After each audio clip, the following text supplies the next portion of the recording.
जय जय राम। मंदार जी हिंदी यह चैनल को जो जुड़े हैं उन्हीं का मैं स्वागत करता हूं। ऐसे ही मेरे चैनल को जुड़े रहे।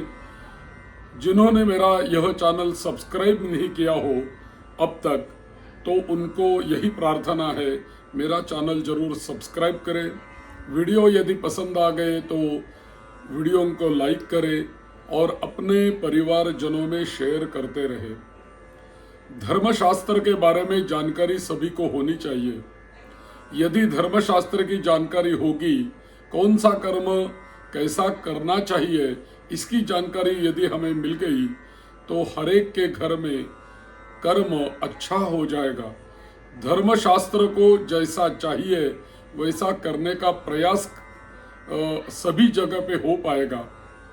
यदि हमें धर्मशास्त्र ही नहीं मालूम होगा तो हम कैसे कर्म करेंगे? तो इसी का एक प्रयास हम कर रहे हैं।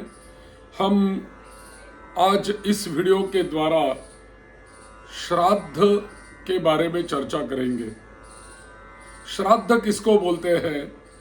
हमारे यहाँ एक व्याख्या आई है, ऐसी व्याख्या दी है, श्रद्धया पितॄन उद्दिश्य दीयते तत् श्राद्धम। यानी बहुत उत्कट ऐसी श्रद्धा और उत्कट श्रद्धा से पितरों के लिए जो कर्म किया जाता है उसी को क्या बोलते हैं? उसी को श्राद्ध बोलते हैं। तो श्राद्ध में श्रद्धा अनिवार्य होती है और श्रद्धा से ही जो कर्म किया जाता है वही श्राद्ध होता है। अपने पितरों के और बहुत सारी श्रद्धा चाहिए और श्रद्धा से ही पितरों के लिए यदि हम कर्म करेंगे कुछ तो उसे श्राद्ध बोलते हैं।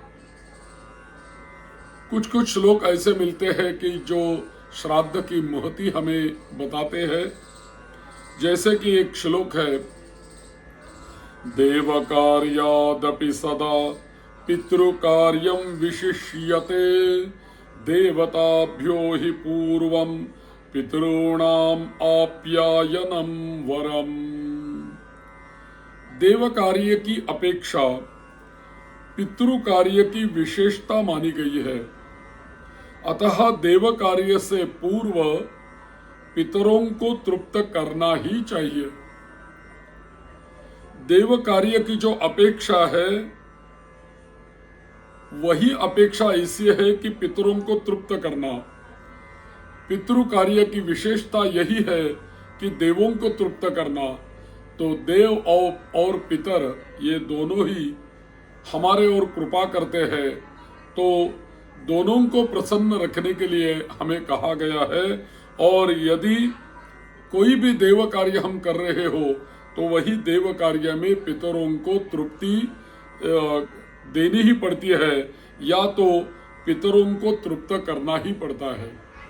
तो इसीलिए हर कोई यज्ञ होगा, कोई शांति होगी, कोई पूजा होगी या कोई संस्कार होगा तो उसी में नांदी श्राद्ध करके पितरों को तृप्त किया जाता है और पितरों का आशीर्वाद लेने के बाद आगे वाला कर्म हम कर पाते हैं। पहले होता है गणेश पूजन, दूसरा होता है पुण्याह वाचन, तीसरा होता है मातृका पूजन और बाद में होता है नांदी श्राद्ध। तो हर कर्म में पितरों को तृप्त करना अनिवार्य होता है। उन्हीं के आशीर्वाद से हमें पुण्य मिलता है, हमारे हाथ से कोई अच्छा कर्म हो पाता है। तो पितृ कार्य विशेष रूप से करना चाहिए। श्राद्धात् परतरं नान्यत् श्रेयस्करम् उदाहृतं तस्मात् सर्व प्रयत्नेन श्राद्धं कुर्यात् विचक्षणः। श्राद्ध से बढ़कर कल्याणकारी कोई और कर्म नहीं होता। अतः प्रयत्न पूर्वक हमें श्राद्ध करते रहना चाहिए। श्राद्ध से बढ़कर कल्याणकारी कोई कर्म नहीं है, तो श्राद्ध हमें करना ही चाहिए। एवं विधानतः श्राद्धं कुर्यात् स्वविभवोचितम् आब्रह्मस्तंभ पर्यन्तं जगत प्रीणाति मानवः। श्राद्ध से केवल अपनी तथा अपने पितरों की संतृप्ति नहीं होती, अपितु जो व्यक्ति इस प्रकार विधिपूर्वक अपने धन के अनुरूप श्राद्ध करता है, वह ब्रह्मा से लेकर घास तक समस्त प्राणियों को संतृप्त कर देता है।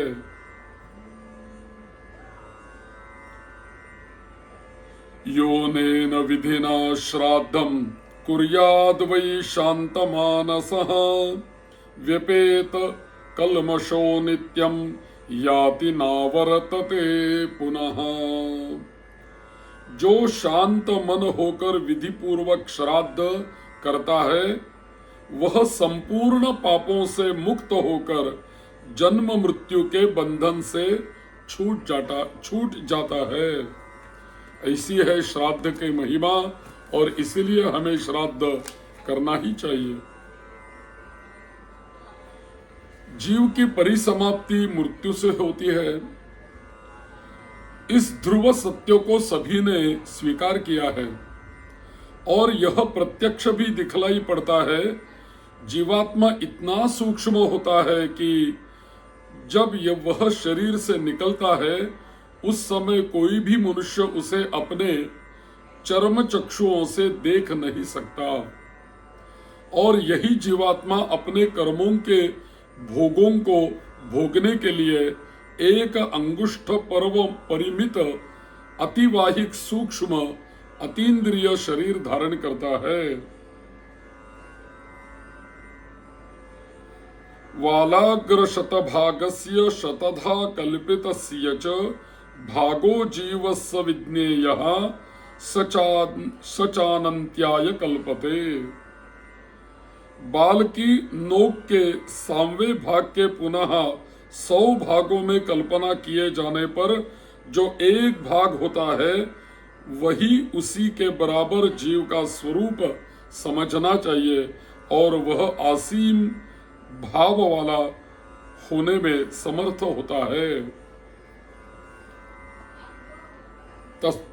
तत्क्षणात् सोत गृह्णाति शरीरम चातिवाहिकम अंगुष्ठ पर्व मात्रंतु स्वप्राणैरेव निर्मितम। तो जीवात्मा अपने कर्मों के भोगों को भोगने के लिए एक अंगुष्ठ पर्व परिमित अतिवाहक सूक्ष्म अतीन्द्रिय शरीर धारण करता है, जो माता पिता के शुक्र शोणित द्वारा बनने वाले शरीर से भिन्न होता है। वायव्यग्रसारी तद्रूपम देह मन्यत प्रपद्यते तत्कर्म यातनार्थे च न मातृपितृ संभवम। इस अतीन्द्रिय शरीर से ही जीवात्मा अपने द्वारा किए हुए धर्म और अधर्म के परिणाम स्वरूप सुख दुख को भोगता है, तथा इसी सूक्ष्म शरीर से पाप करने वाले मनुष्य याम्य मार्ग की यातनाएं भोगते हुए यमराज के पास पहुंचते हैं, एवं धार्मिक जन प्रसन्नता पूर्वक सुख भोग करते हुए धर्मराज के पास पहुंचते हैं। साथ ही यह बात ध्यान देने योग्य है कि केवल मनुष्य ही मृत्यु के पश्चात एक अतिवाहिक सूक्ष्म अतीन्द्रिय शरीर धारण करते हैं, और उसी शरीर को यम पुरुषों के द्वारा याम्य पथ से यमराज के पास ले जाया जाता है। अन्य प्राणियों को यह शरीर नहीं प्राप्त होता। अन्य प्राणियों के मृत्यु के बाद ऐसा अतिवाहिक सूक्ष्म शरीर उनको नहीं प्राप्त होता। खाली मानवों को यही शरीर प्राप्त होता है, अतिवाहक सूक्ष्म शरीर। पशु पक्षी आदि नाना तिर्यक योनियों के प्राणी मृत्यु के पश्चात वायु रूप में विचरण करते हुए पुनः किसी अच्छा बुरा परिणाम इहलोक और परलोक में भोगना उनको पड़ता है। मनुष्याः प्रतिपद्यन्ते स्वर्गं नरकमेव वा नैवान्ये प्राणिनः केचित् सर्वन्ते फलभोगिनः शुभानाम् अशुभानां वा कर्मणां भृगुनन्दन संजयः क्रियते लोके मनुष्यैरेव केवलम् तस्मात् मनुष्यस्तु मृतो यमलोकं प्रपद्यते नान्यः प्राणि महाभाग फलयोनि व्यवस्थितः। अपने शास्त्रों पुराणों में मृत्यु का स्वरूप मरणासन्न व्यक्ति की अवस्था और उसके कल्याण के लिए अंतिम समय में किए जाने वाले कृत्य तथा विविध प्रकार के दानों का निरूपण किया हुआ है। साथ ही मृत्यु के बाद के और्ध्वदेहिक संस्कार, पिंडदान, दशगात्र विधि निरूपण, तर्पण, श्राद्ध, एकादशः सपिंडीकरण, अशौचादि निर्णय, कर्म विपाक, पापों के प्रायश्चित्त का विधान आदि वर्णित होता है। मनुष्य इस लोक से जाने के बाद अपने परलौकिक जीवन को किस प्रकार सुख समृद्ध एवं शांतिमय बना सकता है तथा उसी की मृत्यु के बाद उस प्राणी के उद्धार के लिए पुत्र पौत्रादि के क्या कर्तव्य होते हैं, इसकी जानकारी सबको अवश्य होनी चाहिए। पुन्नाम नरकात्रायतेति पुत्रः, नरक से जो त्राण रक्षा करता है वही पुत्र होता है। सामान्यतः जीव से इस जीवन में पाप और पुण्य दोनों होते हैं। पुण्य का फल है स्वर्ग और पाप का फल है नरक। नरक में पापियों को घोर यातनाएं भोगनी पड़ती है। स्वर्ग नरक भोगने के बाद जीव पुनः अपने कर्मों के अनुसार 84 लक्ष योनियों में भटकने लगता है। पुण्यात्मा मनुष्य योनि अथवा देव योनि प्राप्त करते हैं। पापात्मा पशु पक्षी कीट पतंग आदि तिर्यक योनि प्राप्त करते हैं। अतः अपने शास्त्रों के अनुसार पुत्र पौत्रादि का यह कर्तव्य होता है कि वे अपने माता पिता तथा पूर्वजों के निमित्त श्रद्धा पूर्वक कुछ ऐसे शास्त्रोक्त कर्म करें जिससे उन मृत प्राणियों को परलोक में अथवा अन्य योनियों में भी सुख की प्राप्ति हो सके। इसीलिए हमारे भारतीय संस्कृति तथा हमारे सनातन धर्म में पितृऋण से मुक्त होने के लिए अपने माता पिता तथा परिवार के मृत प्राणियों के निमित्त अवश्य श्राद्ध करने की अनिवार्यता और आवश्यकता बताई गई है। यही श्राद्ध कर्म को हमारे यहाँ पितृकर्म भी कहते हैं। पितृकार्य कर्म से तात्पर्य पितृ पूजा से है और पितृकर्म में वाक्य की शुद्धता तथा क्रिया की शुद्धता मुख्य रूप से आवश्यक है। पितरो वाक्यमिच्छन्ति भावमिच्छन्ति देवताः पितर वाक्य, तो पितर वाक्य और क्रिया शुद्ध होने पर ही पूजा स्वीकार करते हैं, जबकि देवता भावना शुद्ध होने पर पूजा स्वीकार करते हैं।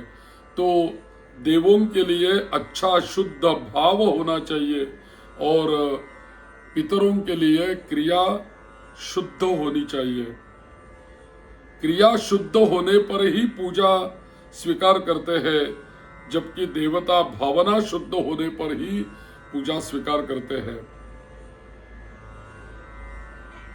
क्रिया तथा वाक्य में कोई त्रुटि हो जाए तो भी वे प्रसन्न हो जाते हैं और अपने भक्त की पूजा स्वीकार कर लेते हैं। अतः पितृ कार्य में देव कार्य की अपेक्षा अधिक सावधानी की आवश्यकता है। तो आजकल हमारे यहाँ विधि पूर्वक पितृकर्म कराने वाले विद्वानों का प्रायः बहुत जगह पे, बहुत गांवों में अभाव होता जा रहा है। किसी को कोई मालूम ही नहीं रहता। जो यजमान जी कर्म कर रहे हैं उनको भी कोई मालूम नहीं रहता। गांव में कोई पंडित जी है उनको भी कोई मालूम नहीं होता। जो मन में आता है, जो उसी वक्त याद आता है, किसी का देखा होगा, उसी तरह वे चल पड़ते हैं। तो श्राद्धादि पितृकर्म की पद्धतियां भी प्रायः संस्कृत भाषा में उपलब्ध है, जिसके कारण सामान्य जनों का इससे अनभिज्ञ रहना भी स्वाभाविक होता है। तो इसीलिए इस वीडियो के द्वारा कुछ ऐसे ही कर्मों के ऊपर हम चर्चा करने का एक प्रयास कर रहे हैं कि क्या होता है श्राद्ध, उस श्राद्ध की परिभाषा क्या होती है, श्राद्ध में आने वाले शब्दों की परिभाषा क्या होती है। इससे पहले मैंने कुछ 2 वीडियो अपलोड किए हैं, उसमें मैंने यही विषय उठाया है कि श्राद्ध कर्म में आने वाले जो पारिभाषिक शब्द है उन्हीं का अर्थ क्या होता है। यही परिभाषिक शब्दों का अर्थ हमारे पंडित जी जो भाई है, जो पूजा अर्चा श्राद्ध वगैरह कर्म कुछ करते हैं, उन्हीं के लिए बहुत उपयुक्त होगा। और जो यजमान श्रद्धा से कर्म करना चाहते हैं उन्हीं के लिए भी वह वीडियो आवश्यक होंगे। यदि हम वे वीडियो देखेंगे, उसके ऊपर कुछ विचार करेंगे, तो अपने आप कर्म में सुधार हो जाएगा और कर्म अच्छा हो पाएगा। तो पितरों के उद्देश्य से विधि पूर्वक जो कर्म श्रद्धा से किया जाता है उसे श्राद्ध कहते हैं। श्रद्धया पितॄन् उद्दिश्य विधिना क्रियते यत्कर्म तत्श्राद्धम। तो श्रद्धा से ही श्राद्ध शब्द की निष्पत्ति होती है। पितरों के उद्देश्य से विधि पूर्वक जो कर्म श्रद्धा से किया जाता है तत्श्राद्धम, वही श्राद्ध होता है। श्राद्धार्थमिदं श्राद्धम श्रद्धया कृतं संपादितमिदं श्रद्धया दीयते यस्मात् तत्श्राद्धम तथा श्रद्धया इदं श्राद्धम। अर्थात अपने मृत पितृगण के उद्देश्य से श्रद्धा पूर्वक किए जाने वाले कर्म विशेष को श्राद्ध शब्द के नाम से जाना जाता है।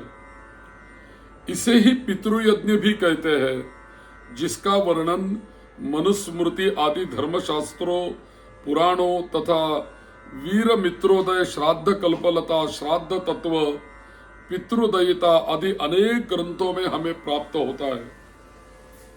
महर्षि पराशर के अनुसार देश काल तथा पात्र में हविष्यादि विधि द्वारा जो कर्म तिल, यव और दर्भ, कुशा तथा मंत्रों से युक्त होकर और श्रद्धा पूर्वक किया जाता है वही श्राद्ध होता है। देशे काले च पात्रे च विधिना हविषा च यत् तिलैर्दर्भैश्च मंत्रैश्च श्राद्धं स्यात् श्रद्धया युतम्। वही श्राद्ध होता है जो श्रद्धा से किया जाता है। महर्षि बृहस्पति तथा श्राद्ध तत्व में वर्णित महर्षि पुलस्त्य के वचन के अनुसार जिस कर्म विशेष में दुग्ध, घृत और मधु से युक्त सुसंस्कृत अच्छी प्रकार के पकाए हुए उत्तम व्यंजनों को श्रद्धा पूर्वक पितृगण के उद्देश्य से ब्राह्मणों को प्रदान किया जाता है उसे श्राद्ध कहते हैं। संस्कृतम व्यंजनाद्यंच पयो मधु घृतान्वितम श्रद्धया दीयते यस्मात् श्राद्धं तेन निगद्यते। इसी प्रकार ब्रह्म पुराण में भी श्राद्ध का लक्षण लिखा है। देश, काल और पात्र में विधि पूर्वक श्रद्धा से पितरों के उद्देश्य से जो ब्राह्मणों को दिया जाए उसे श्राद्ध कहते हैं। देशे काले च पात्रे च श्रद्धया विधिना च यत् पितॄन् उद्दिश्य विप्रेभ्यो दत्तं श्राद्धमुदाहृतम्। तो ऐसा ही श्राद्ध की व्याख्या हमारे यहाँ की गई है। और इसे ही श्राद्ध कहते हैं। तो श्राद्ध के बारे में हमने जान लिया। तो श्राद्ध कर्ता जो होता है, जो अपने माता पिता या परिवारजनों का श्राद्ध करता है, उसका कल्याण कैसे होता है, उसे क्या मिलता है श्राद्ध करने से। तो श्राद्धात् परतरं नान्यत् श्रेयस्करमुदाहृतं तस्मात् सर्वप्रयत्नेन श्राद्धं कुर्यात् विचक्षणः।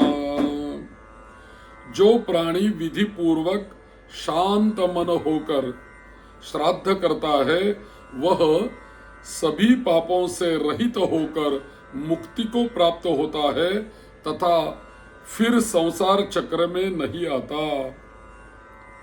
योनेन विधिना श्राद्धं कुर्याद् वै शान्तमानसः व्यपतकल्मषो नित्यं याति नावर्तते पुनः।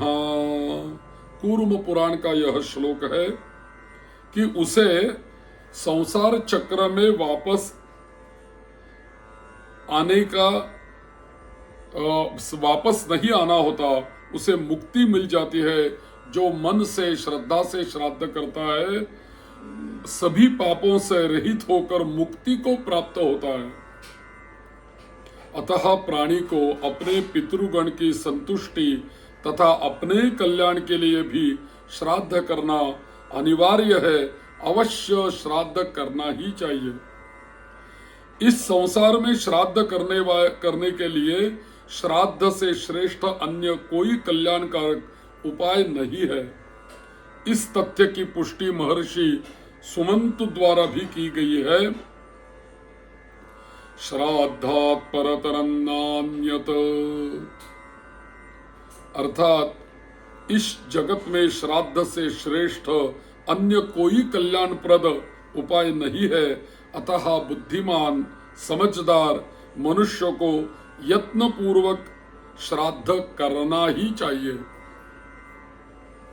इतना ही नहीं, श्राद्ध अपने अनुष्ठता की आयु को बढ़ा देता है, पुत्र प्रदान कर कुल परंपरा को अक्षुण्ण रखता है, धन धान्य का अंबार लगा देता है, शरीर में बल पौरुष का संचार कराता है, पुष्टि प्रदान करता है और यश का विस्तार करते हुए सभी प्रकार के सुख पितरों से ही हमें मिलता है और श्राद्ध से ही हमें मिलता है। और यही श्राद्ध हमें सभी प्रकार के सुख प्रदान करता है।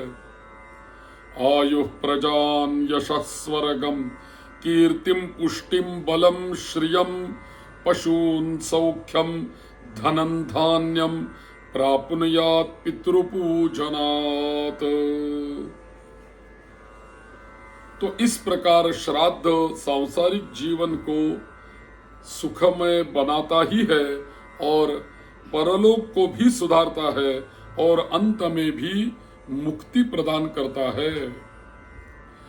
आयु प्रजान धनम विद्याम स्वर्गम मोक्षम सुखानि च प्रयच्छन्ति तथा राज्यम पितर श्राद्ध तर्पिताः। अर्थात श्राद्ध से संतुष्ट होकर हमारे पितृगण श्राद्धकर्ता को पहले क्या देते हैं? दीर्घायु, दूसरा क्या? संतति, तीसरा धन, चौथा विद्या, पांचवा राज्य, छठवां सुख, सातवां स्वर्ग और आठवां मोक्ष। ऐसे 8 गुण हमें प्रदान करते हैं और 8 फल हमें प्रदान करते हैं। कौन प्रदान करते हैं? हमारे ही पितृगण श्राद्ध करने के बाद हमें प्रदान करते हैं। जो पुत्र, भ्राता, पौत्र अथवा दौहित्र आदि पितृ कार्य श्राद्धानुष्ठान में संलग्न रहते हैं, वे निश्चय ही परम गति को प्राप्त होते हैं। पुत्रो वा भ्रातरो वापि दौहित्र पौत्रकस्तथा पितृकार्ये प्रसक्ता ये ते यान्ति परमां गतिम्। यहाँ तक लिखा है कि जो श्राद्ध करता है, जो उसके विधि विधान को जानता है, जो श्राद्ध करने की सलाह देता है और जो श्राद्ध का अनुमोदन कराता है, इन सबको श्राद्ध का पुण्य फल मिल ही जाता है और पुण्य फल मिल जाता है। उपदेष्टानुमंता च लोके तुल्य फलौ स्मृतौ। तो श्राद्ध की चर्चा करना, श्राद्ध विधि को जानना या श्राद्ध करने की सलाह देना और श्राद्ध का अनुमोदन करना, यह सभी कर्मों से हमें अच्छा ही फल मिलता है, हमारा पुण्य ही बढ़ता है और हमें पुण्य की ही प्राप्ति होती है। लेकिन ऐसा है कि श्राद्ध करने से तो हमें यह मिलता है, लेकिन श्राद्ध न करने से हमें क्या मिलेगा? श्राद्ध न करने से तो हानि ही होगी, ऐसा शास्त्र में बताया गया है। अपने शास्त्र ने श्राद्ध न करने से होने वाली जो हानि बताई है, उसे जानकर हमारे रोंगटे खड़े हो जाते हैं। अतः श्राद्ध तत्व से परिचित होना तथा उसके अनुष्ठान के लिए तत्पर रहना अत्यंत आवश्यक होता है। यह सर्वविदित है कि मृत व्यक्ति इस महायात्रा में अपना स्थूल शरीर भी नहीं ले जा सकता है, तब पाथेय अन्न जल कैसे ले जा सकता है? उस समय उसके सगे संबंधी श्राद्ध विधि से उसे जो कुछ देते हैं वही उसे मिलता है। शास्त्र ने मरणोपरांत पिंडदान की व्यवस्था की है। सर्वप्रथम शव यात्रा के अंतर्गत 6 पिंड दिए जाते हैं, जिनके भूमि के अधिष्ठातृ देवताओं की प्रसन्नता तथा भूत पिशाचों द्वारा होने वाली बाधाओं का निराकरण आदि प्रयोजन सिद्ध होते हैं। इसके साथ ही दशगात्र में दिए जाने वाले 10 पिंडों के द्वारा जीव को अतिवाहिक सूक्ष्म शरीर की प्राप्ति होती है। यह मृत व्यक्ति की महायात्रा के प्रारंभ की बात हुई। अब आगे उसे पाथेय, रास्ते के भोजन, अन्न, जल आदि सभी की आवश्यकता पड़ती है, जो उसे उत्तम षोडशी में दिए जाने वाले पिंडदान से उसे प्राप्त होता है। यदि सगे संबंधी पुत्र पौत्रादि न दे तो भूख प्यास से उसे वहां बहुत दारुण ऐसा दुख प्राप्त होता है। लोकांतरेषु ये तोयम लभते नान्नमेव च दत्तन्न वंशजैर्येषां ते व्यथां यान्ति दारुणम्। यदि सगे संबंधी पुत्र पौत्रादि इन्होंने पितरों को कुछ नहीं दिया, पौत्रादि कोई न दे, तो भूख और प्यास से उसे वहां बहुत दारुण ऐसा दुख प्राप्त होता है और श्राद्ध न करने वाले को बहुत कष्ट होते हैं। श्राद्धं न कुरुते मोहात् तस्य रक्तम पिबन्ति ते। यह तो हुई श्राद्ध न करने से मृत प्राणी के कष्टों की कथा, लेकिन श्राद्ध न करने वाले को पग पग पर कष्ट का सामना करना ही पड़ता है।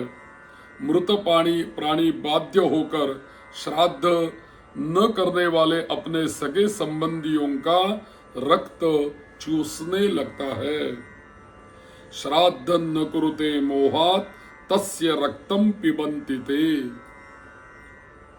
पितरस्तस्य शापं दत्वा प्रयान्ति च। साथ ही साथ जिनका श्राद्ध नहीं होता, जिनकी क्रियाकर्म नहीं होता, वही पितर हमें शाप देते हैं, साथ ही वे शाप भी देते हैं। फिर इस अभिशप्त परिवार को जीवन भर कष्ट ही कष्ट झेलना पड़ता है। उस परिवार में पुत्र नहीं उत्पन्न होता, कोई निरोग नहीं रहता, लंबी आयु नहीं होती, किसी तरह कल्याण नहीं प्राप्त होता और मरने के बाद नरक भी जाना पड़ता है। न तत्र वीरा जायन्ते नारोग्यन्न शतायुषः न च श्रेयोऽधिगच्छन्ति यत्र श्राद्धं विवर्जितम्। किसी तरह कल्याण नहीं प्राप्त होता और मरने के बाद भी नरक जाना पड़ता है। उपनिषदों में भी कहा गया है कि देव पितृ कार्याभ्याम न प्रमदितव्यम, अर्थात देवता तथा पितरों के कार्यों में मनुष्य को कदापि प्रमाद नहीं करना चाहिए, कभी भी प्रमाद नहीं करना चाहिए और प्रमाद से प्रत्यवाय होता है। तो इसीलिए श्राद्ध में तन्न कुर्वाणो नरकम प्रतिपद्यते, हमें नरक नहीं मिले, हमारा रक्त पितर नहीं चूसे और हमें पितरों का शाप न लगे, इसलिए श्राद्ध करना ही उचित है। और श्रद्धया पितॄन उद्दिश्य दीयते तत्श्राद्धम, तो श्रद्धा से अपने पितरों के लिए जो किया जाता है वही कर्म श्राद्ध होता है। तो इस वीडियो में हमने जानकारी ली कि श्राद्ध किसको कहते हैं, श्राद्ध की व्याख्या क्या है, श्राद्ध करना क्यों अनिवार्य होता है, श्राद्ध की आवश्यकता क्या होती है, और भी यदि हम श्राद्ध न करें तो उसका परिणाम क्या मिलता है, श्राद्ध न करने से हानि क्या होती है, उसी के बारे में इस वीडियो में हमने कुछ जानकारी लेने का एक प्रयास किया है। आगे आगे और भी श्राद्ध के विषयों के बारे में हम वीडियो अपलोड करने वाले हैं। जरूर ऐसे ही जुड़े रहे हमारे इस मंदार जी हिंदी यह चैनल को। आगे हम देखेंगे कि पितरों को भी श्राद्ध की प्राप्ति कैसे होती है, इसके बारे में आगे वाले वीडियो में हम जानकारी लेंगे। और भी श्राद्ध के बारे में बहुत सारे विषय यहाँ बताए गए हैं और उसी के बारे में हम चिंतन करेंगे। जय श्री राम। ऐसे ही जुड़े रहे, मेरे वीडियो लाइक करें और भी यदि मेरा चैनल आपने सब्सक्राइब न किया हो तो जरूर सब्सक्राइब करें, अपने परिवार जनों में वीडियो शेयर करते रहें। जय श्री राम।